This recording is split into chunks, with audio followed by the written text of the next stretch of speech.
ಕನ್ನಡ ವಿರೋಧಿ ರಾಜ್ಯಪಾಲರಿಗೆ ಕನ್ನಡ ವಿರೋಧಿ ರಾಜ್ಯಪಾಲರಿಗೆ ಬೇಕೇ ಬೇಕು ಬೇಕೇ ಬೇಕು ಬೇಕೇ ಬೇಕು ಕರ್ನಾಟಕ ರಕ್ಷಣಾ ವೇದಿಕೆ ಹೋರಾಟಕ್ಕೆ ಕರ್ನಾಟಕ ರಕ್ಷಣಾ ವೇದಿಕೆ ಹೋರಾಟಕ್ಕೆ ಬರಲಿ ಏನೇ ಬರಲಿ ಕನ್ನಡ ವಿರೋಧಿ ರಾಜ್ಯಪಾಲರಿಗೆ ಕನ್ನಡ ವಿರೋಧಿ ರಾಜ್ಯಪಾಲರಿಗೆ ತೊಲಗಿ ತೊಲಗಿ ಕೋಲಾರದಲ್ಲಿ ಸಿಬಿಎಸ್ಇ ಸಿಲೆಬಸ್ನ ಟಾಪ್ ಸ್ಕೂಲ್ ಪಟ್ಟಿಯಲ್ಲಿರುವ ಅರ್ಕಾ ಇಂಟರ್ನ್ಯಾಷನಲ್ ಸ್ಕೂಲ್ನಲ್ಲಿ 2026-27ನೇ ಸಾಲಿನ ನರ್ಸರಿಯಿಂದ 10ನೇ ತರಗತಿಯವರೆಗೆ ದಾಖಲಾತಿಗಳು ಪ್ರಾರಂಭವಾಗಿದೆ. ಹೈಟೆಕ್ ಸ್ಕೂಲ್ ಬಿಲ್ಡಿಂಗ್, ಆಟದ ಮೈದಾನ, ನುರಿತ ಶಿಕ್ಷಕರು ಹಾಗೂ ವಿದ್ಯಾರ್ಥಿಗಳಿಗೆ ಕ್ರೀಡಾ ತರಬೇತಿ ಜೊತೆಗೆ ಸುರಕ್ಷಿತ ಬಸ್ ವ್ಯವಸ್ಥೆ ಕಲ್ಪಿಸಲಾಗಿದೆ. ನಿಮ್ಮ ಮಗುವನ್ನ ದಾಖಲು ಮಾಡೋದಕ್ಕೆ ಹಿಂದೆ ಭೇಟಿ ನೀಡಿ. Arka international school, Maderahalli.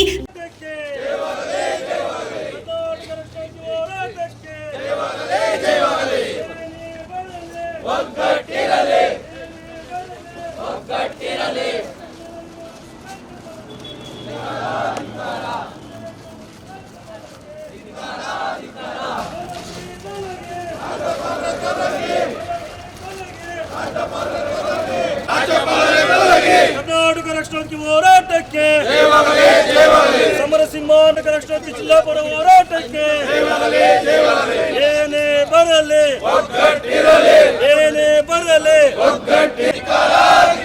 ಹಿಂದಿ ಗುಲಾಮರಂತೆ ಹೊರಸುತ್ತಿರುವ ರಾಜ್ಯಪಾಲರಿಗೆ ಕರ್ನಾಟಕ ರಕ್ಷಣಾ ಹೋರಾಟಕ್ಕೆ ಕನ್ನಡ ವಿರೋಧಿ ರಾಜ್ಯಪಾಲರಿಗೆ ಕನ್ನಡ ವಿರೋಧಿ ರಾಜ್ಯಪಾಲರಿಗೆ ಹಿಂದಿಯ ಏಜೆಂಟ್ ಹೊರತುತ್ತಿರುವ ರಾಜ್ಯಪಾಲರಿಗೆ ತೊಲಗಿ ತೊಲಗಿ ತೊಲಗಿ ತೊಲಗಿ ಕರ್ನಾಟಕ ರಕ್ಷಣಾ ಹೋರಾಟಕ್ಕೆ ಕರ್ನಾಟಕ ರಕ್ಷಣಾ ಹೋರಾಟಕ್ಕೆ ಕರ್ನಾಟಕ ರಕ್ಷಣಾ ಹೋರಾಟಕ್ಕೆ ಸಮರ ಸಿಂಹ ಟಿ.ಎನ್. ಹೋರಾಟಕ್ಕೆ ಕನ್ನಡ ವಿರೋಧಿ ರಾಜ್ಯಪಾಲರಿಗೆ ತೊಲಗಿ ತೊಲಗಿ ತೊಲಗಿ ತೊಲಗಿ ಬೇಕು ಕರ್ನಾಟಕ ರಕ್ಷಣಾ ಹೋರಾಟಕ್ಕೆ ಕರ್ನಾಟಕ ರಕ್ಷಣಾ ಹೋರಾಟಕ್ಕೆ ಹೋರಾಟಕ್ಕೆ ಹಿಂದಿಯ ಏಜೆಂಟ್ ಅಂತ ಹೊರಸುತ್ತಿರುವ ರಾಜ್ಯಪಾಲರಿಗೆ ಹಿಂದಿಯ ಏಜೆಂಟ್ ಅಂತ ಹೊರಸುತ್ತಿರುವ ರಾಜ್ಯಪಾಲರಿಗೆ ಸಮರಕ್ಕೂ ಸಿದ್ಧ ಕನ್ನಡ ವಿರೋಧಿ ರಾಜ್ಯಪಾಲರಿಗೆ ಕನ್ನಡ ವಿರೋಧಿ ರಾಜ್ಯಪಾಲರಿಗೆ ತೊಲಗಿ ತೊಲಗಿ ರಾಜ್ಯಪಾಲರ ಮಲತಾಯಿ ಧೋರಣೆಗೆ ರಾಜ್ಯಪಾಲರ ಮಲತಾಯಿ ಧೋರಣೆಗೆ ಕನ್ನಡ ವಿರೋಧಿ ಅಧಿಕಾರಿಗಳಿಗೆ ಕನ್ನಡ ವಿರೋಧಿ ಅಧಿಕಾರಿಗಳಿಗೆ ಕಾನೂನಂತೆ ಕಾನೂನು ಕಾನೂನಂತೆ ಕಾನೂನು ಕನ್ನಡ ಬಗ್ಗೆ ಕಾಣದಿಲ್ಲದ ಅಧಿಕಾರಿಗಳಿಗೆ ಕನ್ನಡ ವಿರೋಧಿ ರಾಜ್ಯಪಾಲರಿಗೆ ಕನ್ನಡ ವಿರೋಧಿ ರಾಜ್ಯಪಾಲರಿಗೆ ಕರ್ನಾಟಕ ರಕ್ಷಣಾ ವೇದಿಕೆಗೆ ಹೋರಾಟಗಾರರ ಬಗ್ಗೆ ಕಾಳಜಿಲ್ಲದ ಅಧಿಕಾರಿಗಳಿಗೆ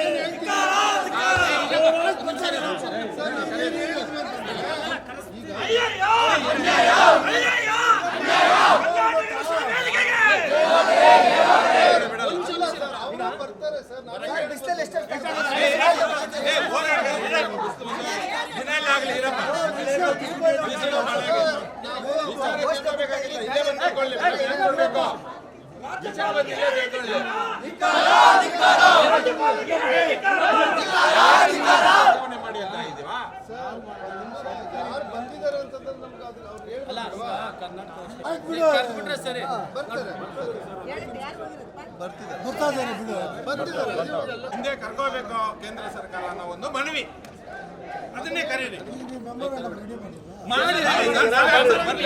ನೀವು ತಗೊಂತೀರಾ? ಡಿ.ಸಿ ಸಾಹೇಬ್ರನ್ನ ಕರೀರಿ, ನಾವು ಕೊಡ್ತೀವಿ, ಸರ್ಕಾರ ಕಲ್ಸ್ಕೊಳ್ಳಿ.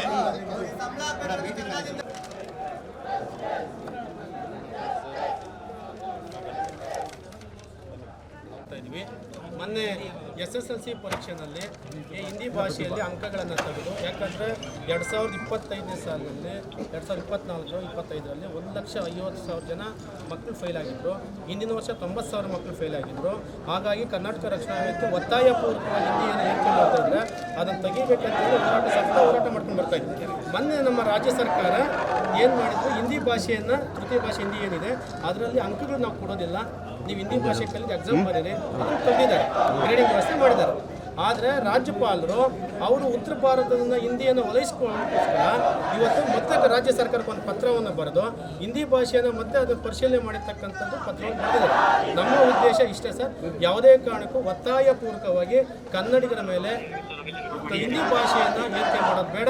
ಯಾಕಂದರೆ ಇವತ್ತು ಕರ್ನಾಟಕಕ್ಕೆ ಪ್ರತಿ ದಿವಸ 5,000ಕ್ಕಿಂತ ಹೆಚ್ಚು ಉತ್ತರ ಭಾರತದವ್ರು ಕನ್ನಡಿಗರು ವಲಸೆ ಬರ್ತಾ ಇದ್ದಾರೆ. ಅವ್ರಿಗೆ ಅಲ್ಲಿ ಉತ್ತರ ಭಾರತದಲ್ಲಿ ಕನ್ನಡ ಭಾಷೆಯನ್ನು ಕಲಿಸ್ತಕ್ಕಂಥ ವ್ಯವಸ್ಥೆ ಮಾಡಲಿ. ಬೇರೆ ರಾಜ್ಯಗಳು 2 ಭಾಷೆ ಇದೆ ಸರ್, ತಮಗೂ ಗೊತ್ತಿದೆ. ನಮ್ಮ ರಾಜ್ಯದಲ್ಲಿ ಯಾಕೋ 3 ಭಾಷೆಯನ್ನು ಒತ್ತಾಯಪೂರ್ವಕವಾಗಿ ಏರಿಕೆ ಮಾಡ್ತಾ ಇದ್ದಾರೆ. ಆ ಕಾರಣಕ್ಕೋಸ್ಕರ ನಾವು ಹಿಂದಿ ಭಾಷೆಯನ್ನು ಯಾವುದೇ ಕಾರಣಕ್ಕೂ ಒಪ್ಪೋದಿಲ್ಲ. ಮೊನ್ನೆ ರೈಲ್ವೆ ಇಲಾಖೆಯಲ್ಲಿ ಮುಂಬಡ್ತಿ ಪರೀಕ್ಷೆಯನ್ನು ಬರೆದಂಥ ಸಂದರ್ಭದಲ್ಲಿ ಕನ್ನಡ ತೆಗೆದಿದ್ರು, ಅವತ್ತು ಹೋರಾಟ ಮಾಡಿ ನಿಲ್ಲಿಸಿದ್ದೀವಿ. ಯಾವುದೇ ಕಾರಣಕ್ಕೂ ಒಪ್ಪೋದಿಲ್ಲ. ಹಾಗಾಗಿ ಮಾನ್ಯ ರಾಷ್ಟ್ರಪತಿಗಳಿಗೆ ತಮ್ಮ ಮುಖಾಂತರ ಒಂದು ಪತ್ರವನ್ನು ಕಳಿಸಿ ರಾಜ್ಯಪಾಲರನ್ನು ಈ ಕೂಡಲೇ ಕೇಂದ್ರ ಸರ್ಕಾರ ವಾಪಸ್ ತಗೊಳ್ಬೇಕು ಅಂತೇಳಿ ನಮ್ಮ ಒತ್ತಾಯ ಸರ್.